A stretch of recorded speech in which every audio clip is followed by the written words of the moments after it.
What is the case to not move on, to stick with President Trump and say to Ron DeSantis, maybe later, but not yet? Well, first of all, I should start by saying I'm not an East Coaster. I live out West. And, the East Coast types are typical. I mean, I've heard these arguments for a long time. They tend to rush into making big sweeping judgments like it's Donald Trump's fault that we didn't have a red wave. And meanwhile, I'm thinking we still have Arizona and Nevada that we're counting ballots. And how do we know there hasn't been a big red wave? We might sweep it all. Let me just say one thing. If there was one person on the ballot this midterms who was the most pro-Trump, had the best Trump relationship, and President Trump went all in on, it's Kari Lake.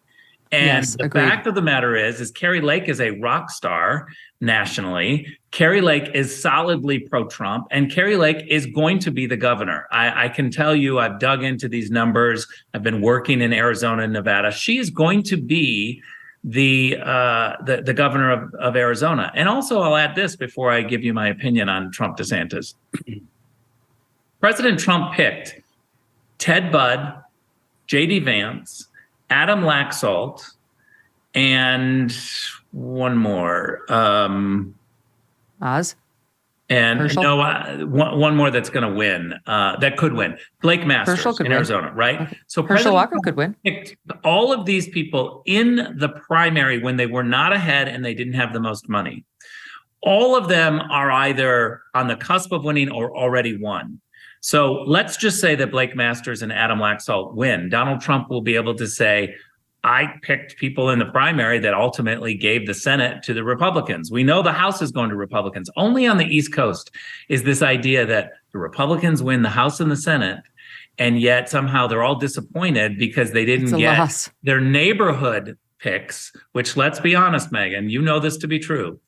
All of the staffers in television news live in New York or Washington, D.C. They care about Pennsylvania and New York more than anything. They lost Oz. They lost Lee Zeldin when they were told they were going to win in this big red wave. They're wildly disappointed, and so they move on. I've even seen people talking about let's vote in the leadership race this week. I'm like, is that madness? We still have two senators that might still win out West. We're still counting votes out West, and you East Coasters are like already moving on. So with all of that said, I say bring it on. A healthy primary is good. I think it'll make Donald Trump better. I think it'll make other people better, but make no mistake. I know our base. Donald Trump runs. Donald Trump is the nominee. It doesn't matter what happens in the race. If somebody else wants to jump in and literally lose, then they should jump in and lose. But there's no question that there's only one person who has been tested and is absolutely going to win with the base. Nobody can get the crowds that Donald Trump has. And I'll just finish with this. If you think that any future president, whether it's Ted Cruz or Ron DeSantis or whomever, Kari Lake, okay, some future president, if you don't think that their home is going to be raided and they're going to be impeached twice, you don't understand what's happening in the Democratic Party. These people are radicals on the left. Donald Trump has already withstood this incredible outpouring, and he's still standing. I mean, that's such an important point that I realize Trump's got his own personal style and is unlike anybody else's. But if you don't think they're going to toxify DeSantis or Cruz or Youngkin, even with his little sweater vest, they will. They made Mitt Romney into a crazy misogynistic ass because he said, I have binders full of women, instead of the more artful binders full of women's resumes, which is just a slip of the tongue. They had him like into Harvey Weinstein by the end of that news cycle. Yeah, totally. And I think we've got to learn that lesson as Republicans. And by the way, the base has learned this lesson. They want a fighter. They don't want you backing down. They don't want you to say, okay, let's do better next time. We're dealing with a Democratic Party that just put a woman on the Supreme Court who doesn't know the difference between a man and a woman. We are not talking about a rational Democratic Party. These people are radicals. They have to be crushed. We can't negotiate with people who don't know the difference between a man and a woman. This is literally a time where we have to have the best fighters and people who, by the way, who cares what the New York Times says? They're not our people. Our people are not watching that.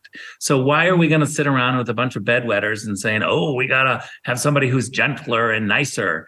I say, but what about what's happening now? Because it's not just New York Times. Now you have the New York Post, you have the Journal, you have some on Fox News, you've got the Daily Wire, you've got, more and more, yes, never Trumpers like National Review. And I love those guys, but they're not pro-Trump, although they backed him on most of his presidency. They just didn't want him to actually be the president. So it's all this sort of right-wing media, a lot of never Trumpers, but they're not all never Trumpers that I just listed, who are saying, no, it's time. Yeah, totally. And I get that and I see it and I'm not blind to it, but I guess I'm old and I've worked on 5 presidential campaigns. And I can tell you that this is extremely typical, that whenever the front runner is out there, there's always a lane for somebody who says it's time to move on. There's always a lane for I'm the nicer one that can get along with the other side.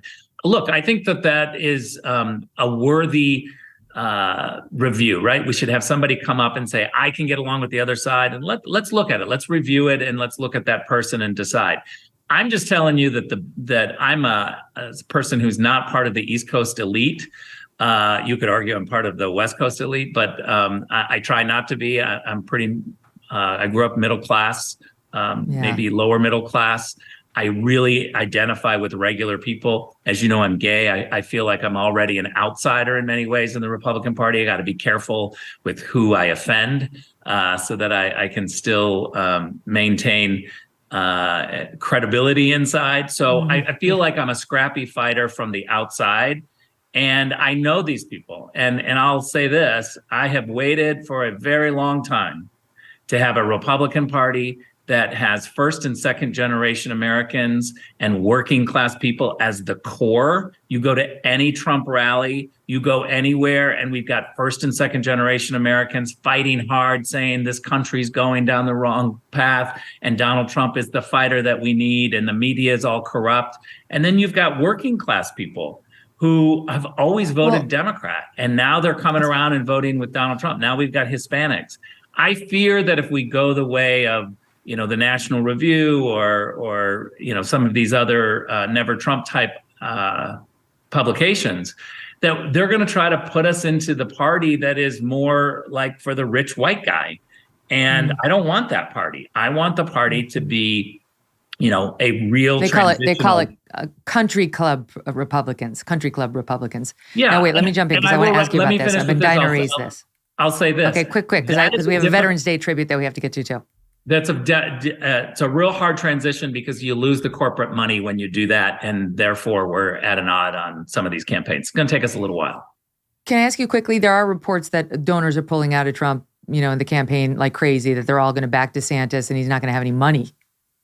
Yeah, I don't see that at all. I know our California donors really well. They're more right-wing than the average voter. Do you ever wonder if your vitamins are working? Clinical studies show Healthy Cell's new ingestible gel technology called microgel delivers maximum nutrient absorption, 165% more than tablets. And it tastes great. It's hard to make vitamin liquids or gels taste good naturally, right? But Healthy Cell products are the best tasting pill-free supplements on the market. Go pill-free and get up to 15 pills worth of nutrients in one ultra absorption gel pack, saving you money and time and giving you effective doses. Take a single great-tasting gel pack at home or on the go. It's great for travel. And you can mix it into drinks or blend it into smoothies. Old-fashioned tablets, capsules, and powders contain synthetic other ingredients like binding glues, flow agents, fillers, coatings that could irritate your gut and are just kind of gross. Plus, this is made in the USA. Visit healthycell.com/Megyn, MEGYN, or use that code Megyn for 20% off your first order. Hey, thanks so much for watching. If you like what you just saw, hit the subscribe button for more clips and full episodes.